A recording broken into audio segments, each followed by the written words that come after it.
Isaías 64, 4.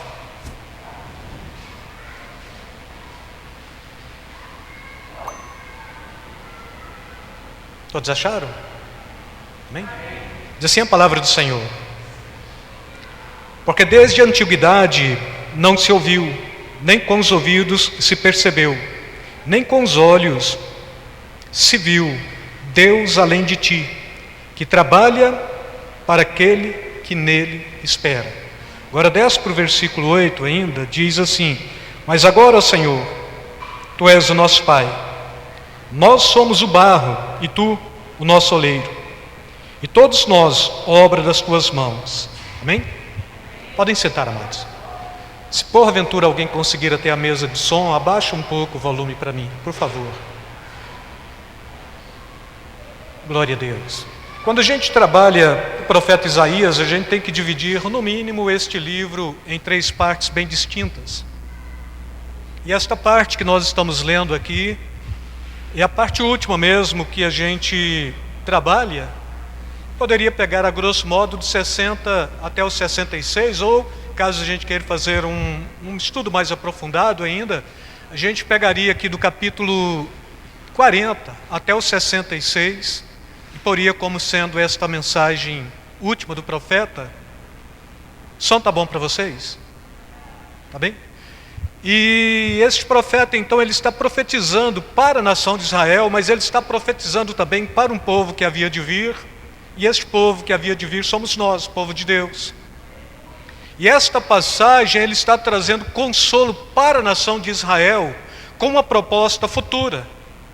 Esta proposta futura, ela de fato está acontecendo na vida da igreja, e tudo quanto a gente está pegando nesta proposta messiânica, então podemos dizer assim, estamos pegando para o consolo do povo de Deus.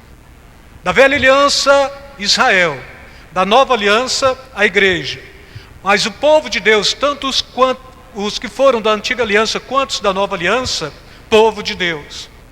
Povo que em toda a vida teve esta consciência de buscar única e exclusivamente a Deus, de adorar única e exclusivamente o Senhor, saber que este Deus, Ele não só é aquele que se propõe como Deus, mas ainda lá no versículo 16, de um capítulo antes, o capítulo 63, está propondo que este Deus é o nosso Deus, e este Deus também, Ele é o nosso Redentor desde a antiguidade. Então, quando estamos falando de Deus, estamos falando não de um Deus como os demais deuses, mas estamos falando do único Deus. Este Deus a quem pertencemos na velha aliança mediante a lei, a quem pertencemos na nova aliança mediante a graça, a quem pertencemos na nova e na velha aliança, ou na velha e na nova aliança, a estes que compreenderam a fidelidade da palavra de Deus e que têm em si uma proposta vincular, que caminham sabendo que esse Deus nos chamou para uma proposta de adoração legítima, e dentro desta adoração legítima nos configuramos como povo de Deus, povo que de fato compreende ter esta geração em Deus mediante o sacrifício de Jesus. E ainda a gente pega isso aqui como sendo uma proposta, irmãos, daquele Deus que faz promessa para o seu povo. E a promessa é justamente esta que a gente pega aqui no versículo 8, bem especificamente: mas agora, ó Senhor, Tu és o nosso Pai. Nós somos, o versículo 8 está nos trazendo isso, nós somos o barro, e Tu o nosso oleiro, e todos nós, obra das Tuas mãos. Mas voltando um pouco, olhando ainda para este Deus, porque desde a antiguidade não se ouviu, nem com o ouvido se percebeu, nem com os olhos se viu Deus além de Ti, que trabalha para todos aqueles que nele esperam. Então, quem somos nós? Um povo que espera no Deus Todo-Poderoso, que desde o início de tudo vem trabalhando em benefício do seu povo, quer seja este povo determinado em alianças, ou quer seja este povo que sempre crê na palavra e na soberania deste Deus. E com isso, irmãos, a gente começa esta mensagem dentro de uma proposta bem específica, que se somos povo de Deus, automaticamente somos pessoas que sofrem. E como povo que sofre, nós vamos compreender que somente 3 tipos de pessoas sofrem nesta terra. Aqueles que são injustiçados, aqueles que causam justiça e aqueles que não concordam com a justiça humana. Então, 3 tipos de povos bem distintos, que sempre estão sofrendo por consequência dos próprios erros, os que sofrem consequência de erros de terceiros e aqueles que não concordam com este reino. E sempre será isso. Se a gente pegar a humanidade, ela sempre vai estar fatiada nestes 3 grupos. Aqueles que sofrem em detrimento de um mal causado, aqueles que sofrem em detrimento de um mal que a si mesmo causou, e aqueles que sofrem pelo reino de Deus. Esta é a narrativa de toda a Bíblia. Se você pega de Gênesis a Apocalipse, é o que você vai compreender. Povo que sempre tem esta dinâmica do sofrimento. Por que sofre? Porque de alguma forma aquilo que nos era benefício no passado nos fora tirado. Se é em Adão, se mediante um ato de transgressão minha e pessoal, um ato de transgressão minha e pessoal, se ato de outro que também, pela precipitação de Adão, como o primeiro homem, aquele que foi constituído perfeito, ainda trouxe algum tipo de maldade para a iniquidade do homem, alguém que se levanta para se acometer contra nós, o fato é que todos nós estamos continuamente em sofrimento. E se sofremos, todos nós temos consciência deste sofrimento, principalmente nestas 3 pautas. Se alguém pecou contra mim, se alguém está criando circunstâncias contra a minha vida, eu estou sofrendo. Se por vez eu mesmo criei circunstâncias para o mal na minha vida, eu estou sofrendo. Mas se eu sou um santo do Senhor que caminha contradizendo tudo aquilo que de fato Adão fez ao transgredir, também eu estou sofrendo. A questão é, por quem estamos sofrendo? Por nós mesmos ou pelo reino de Deus? Por nossa justiça própria ou pela justiça de Deus que é eterna e que há de acontecer e que já vem acontecendo com o sacrifício de Jesus, mas que já está aí também desde antes da fundação do mundo para redimir aqueles que haveriam de ser salvos? É predestinação isto? Não, é palavra de Deus. O Deus que nós servimos, pela sua presciência, por sua onipresença, e por saber todas as coisas, e por estar em todos os momentos no mesmo tempo, é este que já sabia da nossa tragédia, é este que já antecipou todos os fatos desde antes da fundação do mundo, para acolher bem, para assistir bem o povo de Deus na face da terra, e que vem ao longo do tempo trazendo esta possibilidade, eu diria pedagógica, para que o povo de Deus possa se apegar a Ele e possa compreender, só existe um Deus, os demais deuses é balela, só existe uma possibilidade e as demais balelas, as demais possibilidades também são balelas, não existem.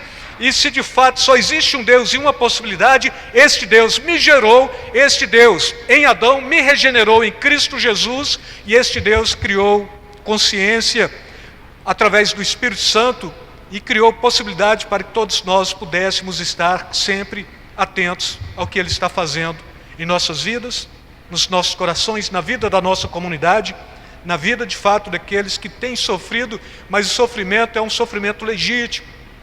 A discordância do mundo, a discordância das trevas, a discordância do mal, a discordância de tudo aquilo que é dissonante com o reino de Deus, tudo aquilo que não entoa bem com o reino de Deus. O cristão, ele tem esse problema do sofrimento, porque ele está sofrendo porque ele não concorda.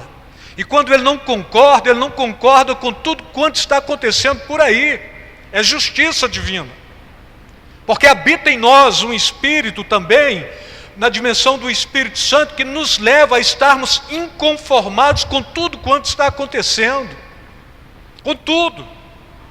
No Brasil, não, no mundo.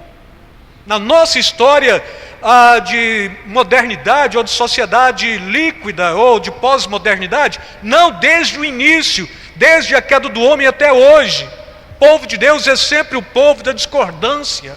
nunca vai querer concordar com aquilo que é errado, nunca vai querer de fato aceitar aquilo que traz prejuízo, nunca vai querer sobressair a glória de Deus, porque então, se em detrimento da glória de Deus, a justiça de Deus pode ser aplicada, então é em detrimento da glória de Deus que estamos aqui, e que a justiça de Deus seja aplicada. Mas o sofrimento, eu tenho alguém que sofre lá fora, e todos nós temos. Todos quantos estão na igreja, é filho de alguém, ou é pai de alguém, ou é irmão de alguém, ou é parente de alguém. Nós estamos aqui. E aquele bojo maior, aquela extensão familiar nossa, que sofre, que perece, que talvez está a passos largos para a perdição, e que muitas vezes não está em nossas mãos, porque é fato que profeta não tem honra na sua própria pátria, então muitas vezes o querer levar o evangelho para os nossos parentes está em nós, mas não o aceitar por parte dele. Então sofremos, por parte deles, sofremos. Temos um espírito que nos consola, mas que continuamente também permite ser afligido, porque a aflição que temos em nós é uma aflição que redundará em vida eterna, e a aflição que tem em nós é uma aflição que nos tira do acomodismo, a fim de proclamarmos o reino de Deus também para a vida eterna destes que estão perecendo por aí. A nossa condição de justiça é injustiça, compreendam bem isso, perante Deus e perante os homens. Por mais que eu tente ser bom, por mais que eu tente ser justo, por mais que eu queira ser certinho, por mais que eu queira ser dignificado como alguém de honra, sobretudo ainda vou me encontrar como sendo uma pessoa injusta.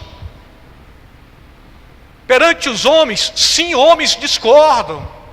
Se dentro da igreja um irmão que é santificado pelo mesmo Espírito, foi comprado pelo mesmo sacrifício, e que tem a condução pela ação e pelo poder do mesmo Espírito, discordam, imagina lá fora, enquanto todos estão aí a passos largos, e eu diria, conduzido por um mesmo Espírito, sim, um Espírito mor, Espírito das trevas, mas dentro desta ação muitos espíritos outros, tomando mentes e conduzindo para o inferno em uma contradição tremenda e profunda. Se aqui dentro a gente discorde de muitas pautas, imagina lá fora o povo que não concorda sequer acerca de uma ideologia de sexo, homem e mulher, ou terceira via. Se somos o povo de Deus, e se não concordamos, irmãos, e se compreendemos que a nossa justiça ela é imunda, e é imunda, por que então não compreender que eu preciso abrir mão de tudo que tenho, sou, toda a minha estrutura, de todo o meu arcabouço, seja de conhecimento, seja de legalidade, seja de qualquer forma de ser, de honrarias, e compreender que perante Deus não passamos de trapos de imundícia. É o que o versículo 4 deste mesmo capítulo está propondo. Mas todos nós somos como imundos, e toda a nossa justiça como trapo de imundícia. Já falei sobre isto.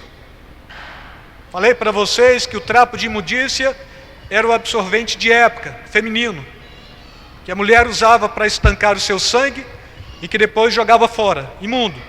E era aquilo lá. O profeta está considerando a justiça do homem como um absorvente que depois de usado foi lançado fora. Compreendam bem isso. Ah, bom, mas não poderia, nem precisava falar disso. Precisa, porque a Bíblia está falando disso, não é? Se você errou, você sofre. Compreendam isso, irmãos. Se erraram contra você, você sofre. Se você é insatisfeito com a justiça deste mundo, você sofre. Então, quando erra contra mim, eu sofro. Quando erro contra alguém, eu sofro. E quando eu compreendo a justiça de Deus e a deste mundo, eu sofro ainda mais.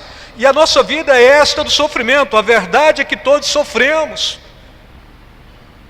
Paulo, ele chega a propor a uma carta aos Gálatas, meus filhinhos, por quem sofro dores de parto por vós, até que Cristo seja formado em vós. Ele está mostrando a agonia que tinha para pegar aquela igreja da Galácia e transformá-la numa igreja autêntica, espiritual, que todos pudessem ter a viabilização do Espírito Santo e ser conduzidos por Ele.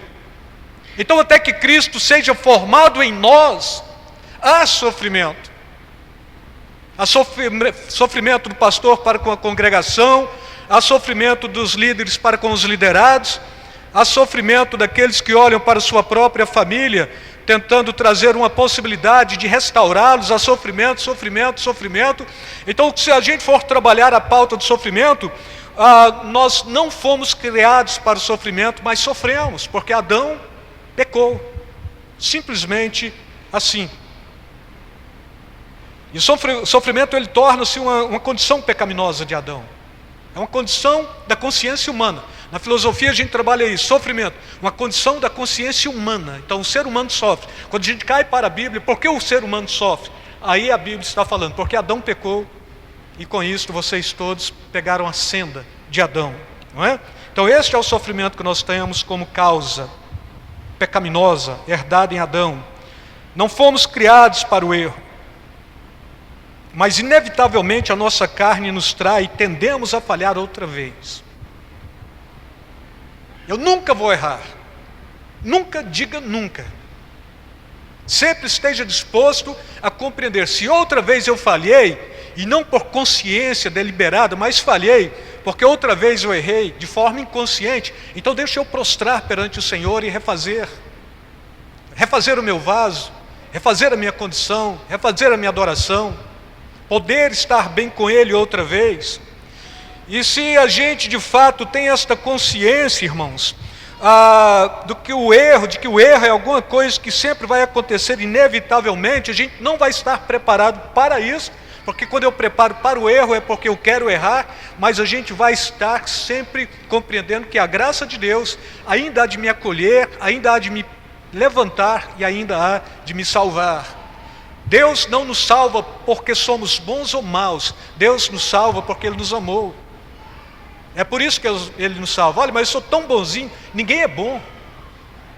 E o próprio Jesus, quando alguém está falando para Ele, bom mestre, Ele está falando, olha, não existe bom. Bom é Deus que está no céu. Então a gente vai compreender bem notoriamente esta possibilidade. E se a gente caminha dentro desta possibilidade, dentro destes viés, nós estaremos caminhando, compreendendo, olha, não estou aqui como escoteiro para fazer 3 boas ações todos os dias, mas estou aqui como alguém fragilizado, que quer fragilizar cada vez mais a sua estrutura humana, ou humano, na presença de Deus, para que Ele possa outra vez se apiedar e me colocar de pé. E aí Paulo está falando, olha, aquele que está de pé, cuidado para que não caia. Então a gente tem que ter esta consciência. Os nossos atos de justiça nos arremetem cada vez mais para dentro de uma injustiça. Os nossos atos de justiça cada vez nos levam cada vez mais para dentro das nossas próprias falhas. Os nossos atos de justiça cada vez nos levam cada vez mais para dentro de uma possibilidade de insensatez. Por isso não brincamos de ser bons. Por isso estamos dependendo exclusivamente de Deus. Poder de Deus, glória de Deus. Aquele que trabalha desde a antiguidade a meu favor, ao nosso favor. A fim de levantar um povo santo, um povo remido, povo preparado, separado, um povo que sabe identificar pecado como pecado, vida eterna como vida eterna, profanação como profanação, santidade como santidade. Bom, e aí o que a gente vai caminhar? Nós vamos caminhar em santidade, em pureza, em retidão, porque o nosso Deus nos tem chamado para isso. E se eu tiver que abrir mão de mim mesmo, abra mão. Porque com toda a sua glória você não se salvará. Lança a mão de Deus, agarre a misericórdia daquele que tudo pode fazer por você. Ele é misericordioso, Ele é bom, Ele te salva, Ele te redimiu. Na eternidade passada está esperando uma postura sua. Talvez a gente até presuma, bom, mas qual é a posição do crente? Ou qual é a posição do homem? Compreender por fé a necessidade de se apegar, ou ou deixar ser conduzido pela ação e pelo poder do Espírito Santo. Quando buscamos as nossas próprias justiças, coisas estranhas acontecem no nosso meio. A gente vê defeito no outro, no próximo, naquele que está do nosso lado.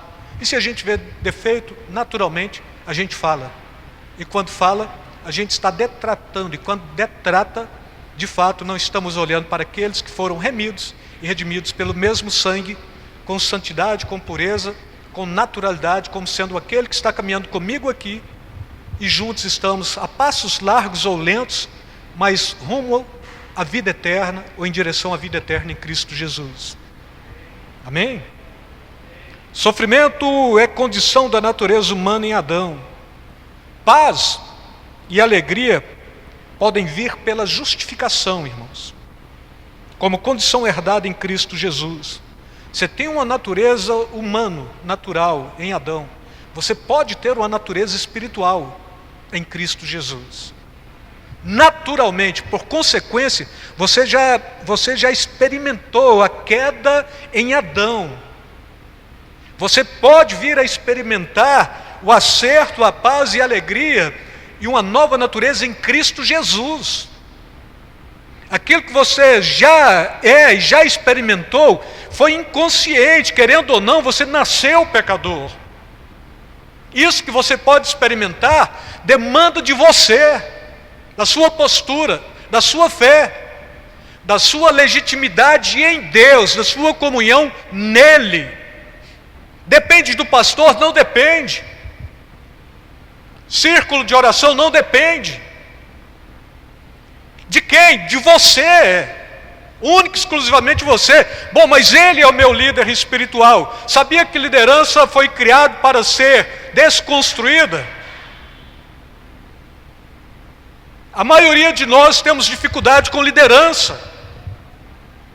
A única liderança que talvez proponha nos conduzir é aquela que Deus se propõe e aquele povo que obedece que caminha. Agora por quê? Porque Deus é Espírito, a gente não olha para Deus, a gente não vê a imagem de Deus. Porque se a gente passasse a perceber a imagem de Deus também, alguns de nós desaprovaria a liderança de Deus em nós, porque eu pensei que Ele fosse maior, mais glorioso, mais intelectual, mais inteligente, mais poderoso.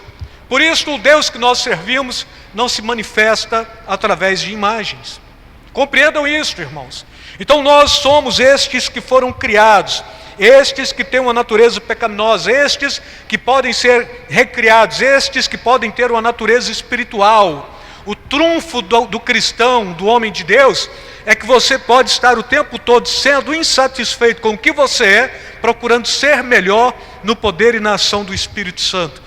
A sua justiça é trapo de imundícia, a justiça de Deus te santifica, te salva, te traz vida eterna.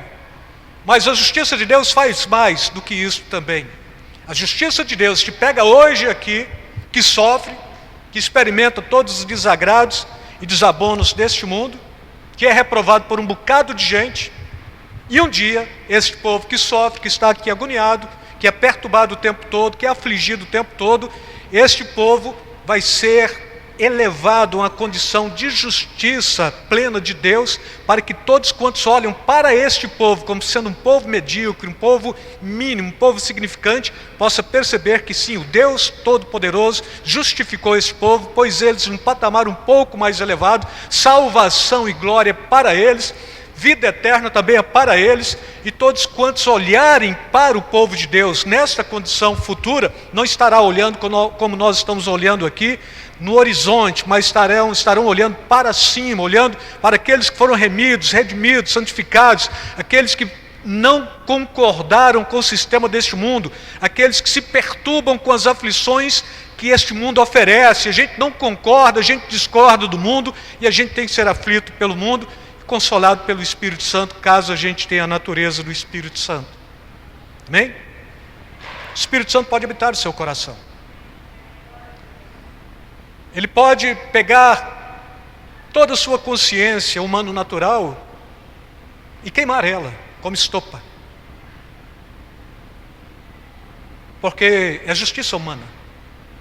E Ele pode refazer, por sua ação e pelo seu poder, a sua mente, de tal forma que você possa ter uma mente espiritual.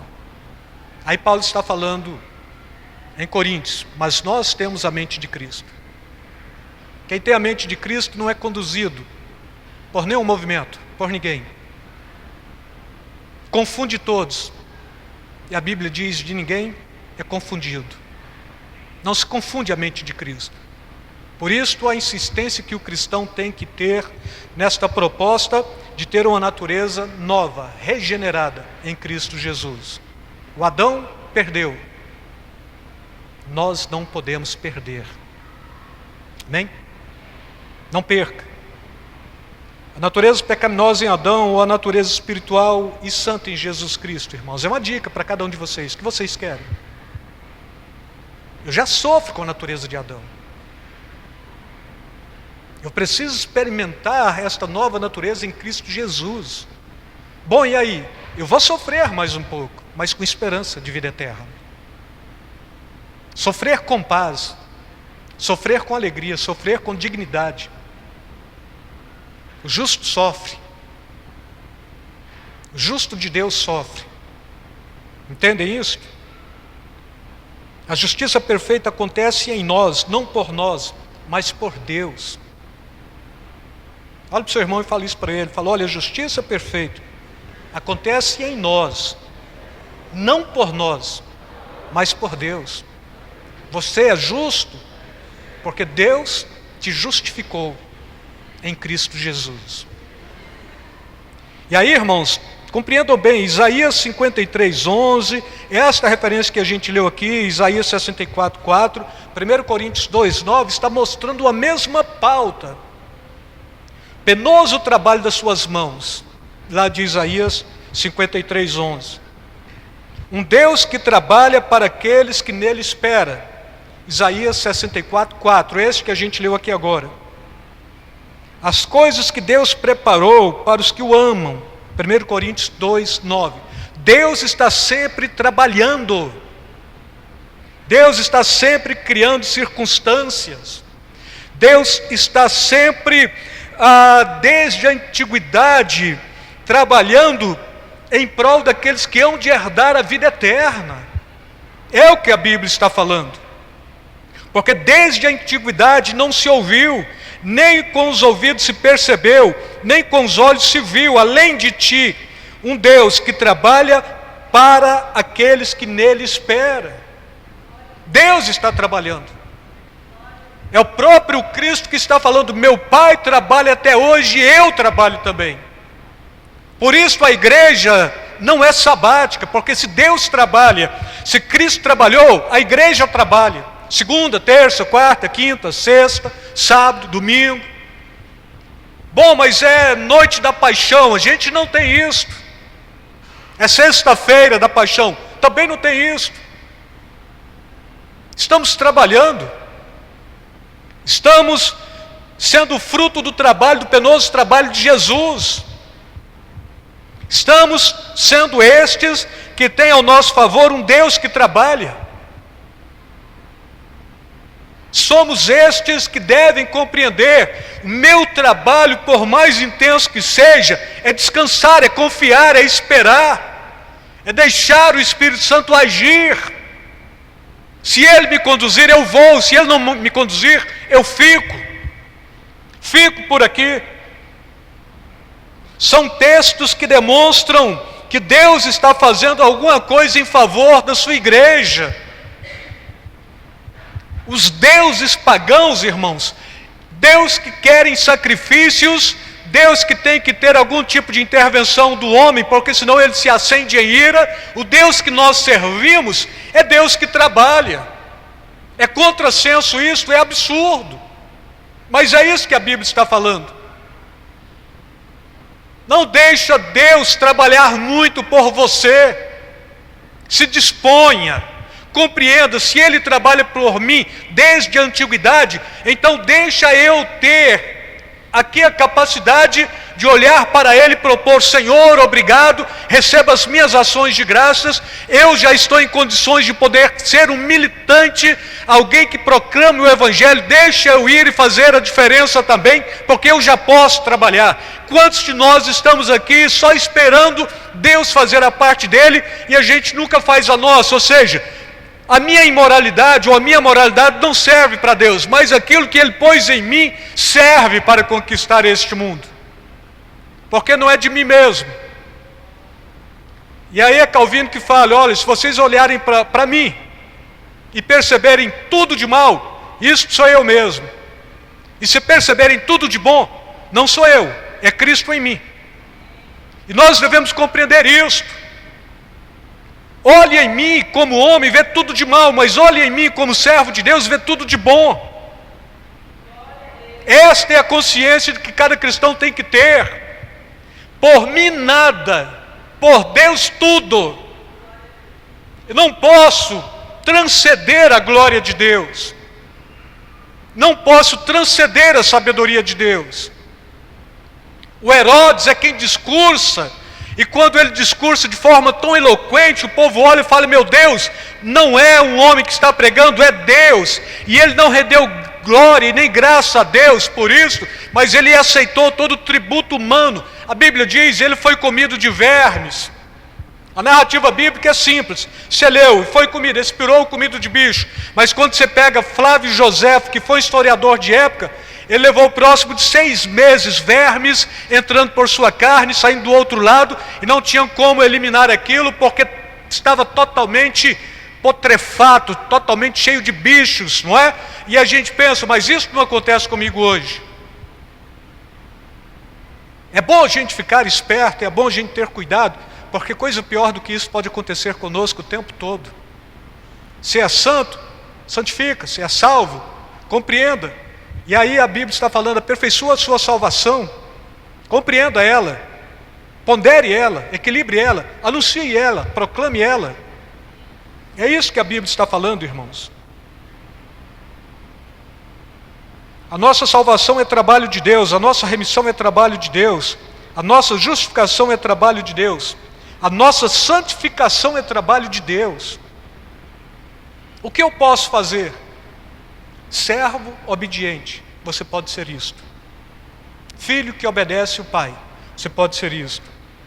Tudo em nós que nos proporciona a possibilidade de sairmos desta condição sôfrega, sofredora, é trabalho de Deus, não é trabalho seu. Eu sou tão esforçadinho, deixa de ser esforçadinho. Tão retinho com minhas coisas, seja mesmo, mas não seja isto para salvação. A gente tem códigos de ética. Lá fora, você tem uma ética secular. Aqui dentro, você tem uma ética cristã. Lá fora, você está trabalhando com juízos de apreciação acerca do bem e do mal e como agir. Aqui dentro, a ética cristã está te proporcionando uma única coisa: amor. Se você vive em amor, cumpriu todo o mandamento, cumpriu toda a lei, toda a Bíblia, cumpriu todo o reino, e a gente está caminhando para a salvação. Amém? Todos nós nos nivelamos em Adão, irmãos, infelizmente, mas nem todos nós, ou mesmo poucos de nós, nos nivelaremos no clamor e na esperança que somente o Espírito Santo nos dá. Amém? E assim, os que afligem sua alma serão consolados. Os que aguardam o cumprimento das promessas feitas por Deus serão consolados. Os que esperam pacientemente serão consolados. O seu clamor sempre é legítimo se você clamar por mudança de circunstância. Se você clamar com legitimidade a Deus, aquele que tudo faz, aquele que tudo pode e aquele que vem trabalhando por você. E depois, Paulo, escrevendo aos Efésios, ele diz: testifico no Senhor,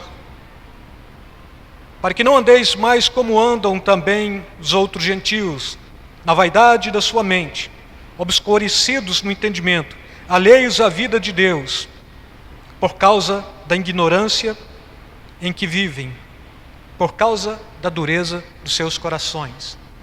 Quando clamamos, clamamos por mudança. Os que estão lá fora não clamam e nem querem mudança. E a Bíblia está nos propondo clamor com legitimidade, clamor por aqueles que sofrem e que querem, de fato, mudança na igreja, mudança na família, mudança nesta sociedade, sabendo que o mundo não se converte. Aqueles que estão no mundo, a gente pode arrastar alguns, levá-los a ter um encontro com Jesus. E se o mundo não se converte, não queremos profanar o lugar santo. Queremos buscar almas que estão lá fora perecendo e trazê-las para dentro do reino de Deus. E aí, para a gente fechar, deixemos Deus trabalhar em nosso favor. Se trabalhar em nosso favor, ou em favor do seu povo, com certeza Ele vai trabalhar em nós. Quando Ele trabalha em nós, Ele trabalha como oleiro. E aí é o versículo 8. Mas agora, ó Senhor, Tu és o nosso Pai, nós somos o barro, e Tu, o nosso oleiro, e todos nós, obras das Tuas mãos. Amém? Então fala assim comigo. Mas agora, ó Senhor, Tu és o nosso Pai, nós somos o barro, e Tu, o nosso oleiro, e todos nós, obras das Tuas mãos. Amém?